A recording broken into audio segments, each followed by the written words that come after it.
السلام علیکم ورحمۃ اللہ وبرکاتہ۔ آئے ناظرین، جان لیتے ہیں سنت موقدہ اور سنت غیر موقدہ میں کیا فرق ہے اور یہ کب کب آتی ہے۔ دیکھیے، عصر کی 4 رکعت سنت وہ غیر موقدہ ہے، عشاء کی پہلی 4 رکعت سنت وہ بھی غیر موقدہ ہے، اس کے علاوہ جتنی بھی سنتیں ہیں سب موقدہ ہیں۔ فجر کی 2 رکعت سنت، ظہر کی 4 رکعت اور بعد کی 2 رکعت وہ بھی موقدہ ہیں۔ مغرب کی نماز جو 3 فرض ہے اس کے بعد کی 2 رکعت سنت وہ بھی موقدہ ہیں۔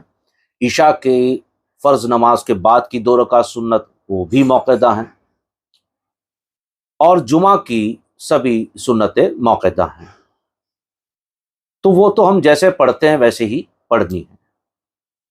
اب جو ہے کہ غیر موقدہ جو سنتیں ہیں وہ صرف 2 جگہ آئے گی، عصر کے پہلے والی، عصر کی نماز کے پہلے والی جو 4 رکعت سنت ہے فرض کے پہلے والی، اور عشاء کی 4 رکعت فرض کے پہلے والی جو 4 رکعت سنت ہے وہ سنتیں غیر موقدہ ہیں۔ فرق یہ ہے کہ موقدہ سنت جتنی بھی ہیں، یہ 4 عصر کی اور 4 عشاء کی چھوڑ کر جتنی بھی موقدہ سنت ہے اسے چھوڑنا منع ہے، اور اس کی عادت ڈال دینا، چھوڑنے کی عادت ڈال دینا، یہ گناہ ہے۔ لیکن غیر موقدہ جو ہے عصر والی 4 رکعت سنت اور عشاء کے پہلے والی 4 رکعت سنت، اگر اسے کبھی بھول سے چھوڑ بھی دیا تو وہ گناہ گار نہیں ہوں گے۔ ہم چھوڑنا نہیں چاہیے، اس کا مطلب یہ مت سمجھیے گا کہ چھوڑ دینا ہے، اس کا بہت بڑا ثواب ہے وہ سنتیں پڑھنے کا، اسی لیے چھوڑا نہ جائے۔ لیکن کبھی چھوڑ دیتے ہیں تو ہم گناہ گار نہیں ہوں گے۔ یہ بات تو آپ کو سمجھ میں آ گئی۔ غیر موقدہ جو عصر کے نماز کے پہلے 4 رکعت سنت ہے اور عشاء کی نماز کے پہلے والی 4 رکعت سنت وہ غیر موقدہ ہیں۔ اب آپ سمجھ گئے۔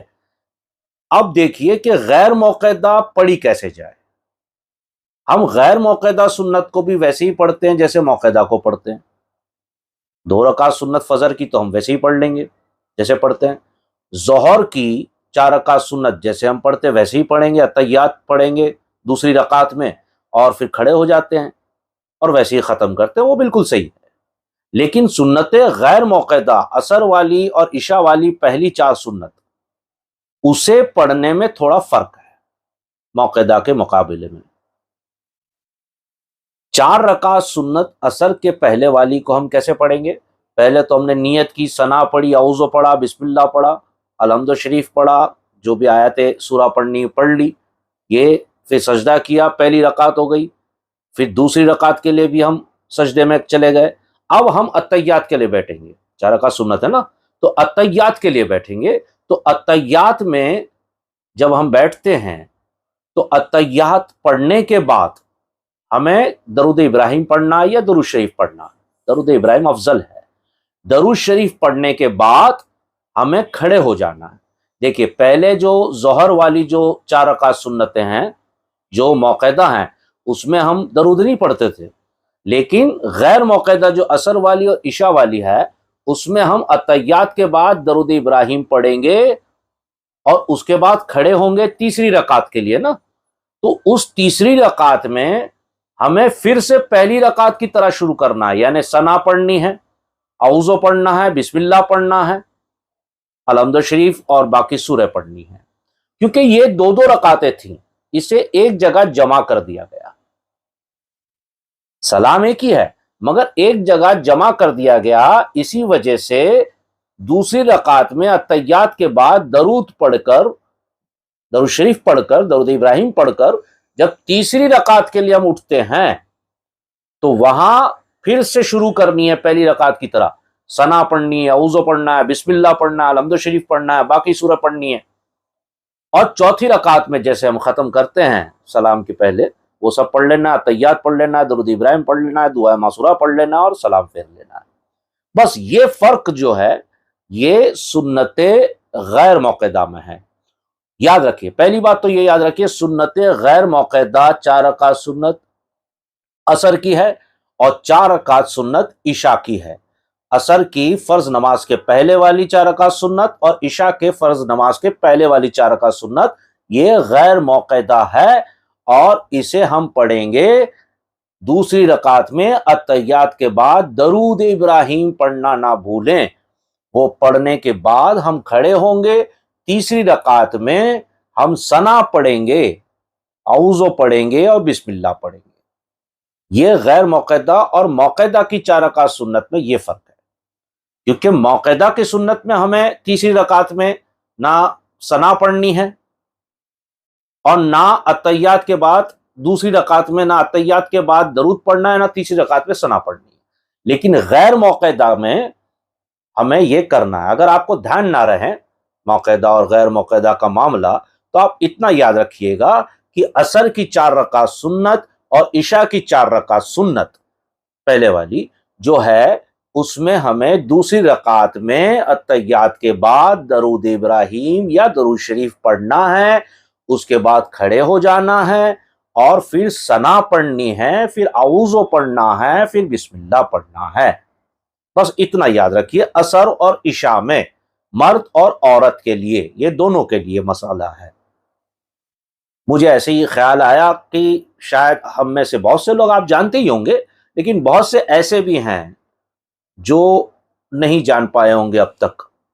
وہ ایسا نہ سمجھے کہ جتنی ابھی ہم نے پڑھی وہ ضائع ہو گئی، نہیں، اللہ غفور رحیم ہے، وہ قبول کرنے والا ہے۔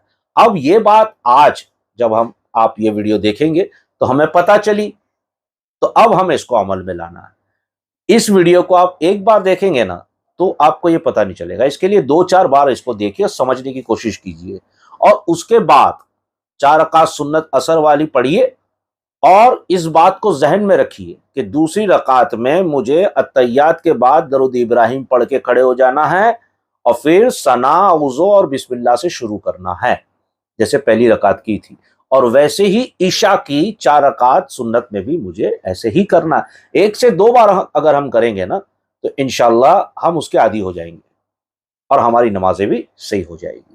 تو آپ نے دیکھ لیا، باقی جتنی بھی سنتیں ہیں، جتنے بھی وقت کی سنتیں ہیں، وہ سب موقعہ ہیں۔ عصر اور عشاء کی یہ 4 سنتیں چھوڑ کر جتنی بھی سنتیں، جمعہ کی، فجر کی، ظہر کی، عصر، مغرب، عشاء کی بعد والی 2 رکعت سنت، یہ ساری موقعہ ہیں۔ اسے جیسے پڑھتے آئے ہم لوگ ویسے ہی اسے پڑھنا ہے، یہ بات آپ یاد رکھیے گا۔ عصر کے پہلے والی 4 رکعت سنت اور عشاء کے پہلے والی 4 رکعت سنتیں غیر موقعہ ہیں، جسے اتحیات کے بعد درود ابراہیم یا درود شریف پڑھ کر کھڑے ہو جانا ہے تیسری رکعت کے لیے، اور پھر ثنا پڑھنی ہے، پھر اعوذ باللہ من الشیطان الرجیم پڑھنا ہے، پھر بسم اللہ الرحمن الرحیم پڑھنا ہے، الحمد شریف پڑھنا ہے، آگے کی جو بھی آپ سورہ اور آیت پڑھنا چاہتے ہیں وہ پڑھنا ہے، اور اس کے بعد اسے ویسے مکمل کر دینا ہے۔ چوتھی رکعت میں جیسے ہم پڑھتے ہیں باقی سنتیں اور فرائض وغیرہ جو ہیں فرض نماز، ویسے ہی اسے ختم کرنا ہے۔ صرف اتنا یاد رکھیے، اگر موقعہ اور غیر موقعہ میں کنفیوز ہو رہے ہیں آپ، تو اتنا یاد رکھیے کہ عصر کے پہلے والی 4 رکعت سنت اور عشاء کے پہلے والی 4 رکعت سنت، یہ سنتیں غیر موقعہ ہے، اور اس میں اس طرح پڑھا جائے گا۔ رٹیے دماغ میں، انشاءاللہ آپ کے دماغ میں یہ بات بیٹھ جائے گی، اور الحمدللہ ہماری نماز بھی درست ہو جائے گی۔ میں امید کرتا ہوں کہ میں آپ تک پہنچ پایا ہوں، اور آپ سے گزارش بھی کرتا ہوں کہ میرے اس ویڈیو کو آگے بڑھائیں، اور اب تک جتنے بھی ویڈیوز آئے ہیں آپ اسے بھی دیکھیں اور پورا دیکھیں، اسکپ نہ کریں، کیونکہ آپ اسکپ کر دیتے ہیں تو ویوز آتے نہیں ہیں۔ دیکھیے، مجھے تو اور کوئی ویوز یا سبسکرائب کی اتنا ہی پرواہ نہیں ہے، لیکن یوٹیوب کے اپنے کچھ جو ہے وہ قانون ہے، تو یہاں یہ سب دیکھنا بہت ضروری ہو جائے گا، نہیں تو وہ چینل ڈیڈ کر سکتا ہے۔ تو میری آپ سے گزارش ہے کہ جتنے بھی ویڈیو آئے ہیں آپ دیکھیں اور آگے بھی پہنچائیں، لائک اور شیئر کیجئے، کمنٹ کیجئے۔ یہ مجھے کہنا پڑ رہا ہے آپ لوگوں کو، کیونکہ میری ٹیم کے لوگوں نے کہا تھا کہ یہ ضرور کہیے گا، کیونکہ یوٹیوب کی کچھ گائیڈ لائنس ہوتی ہیں کہ اگر آپ اس چینل کو گروتھ زیادہ نہیں کر پاتے ہیں تو شاید وہ جو ہے وہ بند ہو سکتا ہے، یا جو بھی ہوگا۔ وہ لوگوں نے تو کافی سمجھایا تھا مجھے، لیکن مجھے اتنا سمجھ میں آیا جتنا میں نے آپ کو کہہ دیا۔ تو آپ ساری ویڈیو دیکھیں، ایسا نہیں ہے کہ آپ کو کل جو ویڈیو آئے گا وہی آپ کو دیکھنا ہے. چینلز میں بہت سے ویڈیو پڑے ہوئے ہیں. آپ جب یوٹیوب چینل کھولیں گے نا علم دین کا، تو اس پہ جو لوگو ہے، جو علم دین کا جو فوٹو ہے، اسے کلک کریں گے تو پورے چینل کی لسٹ آ جائے گی. آپ ایک ایک کر کے دیکھنا شروع کریں اور آگے بھی پہنچائیں. السلام علیکم ورحمۃ اللہ وبرکاتہ.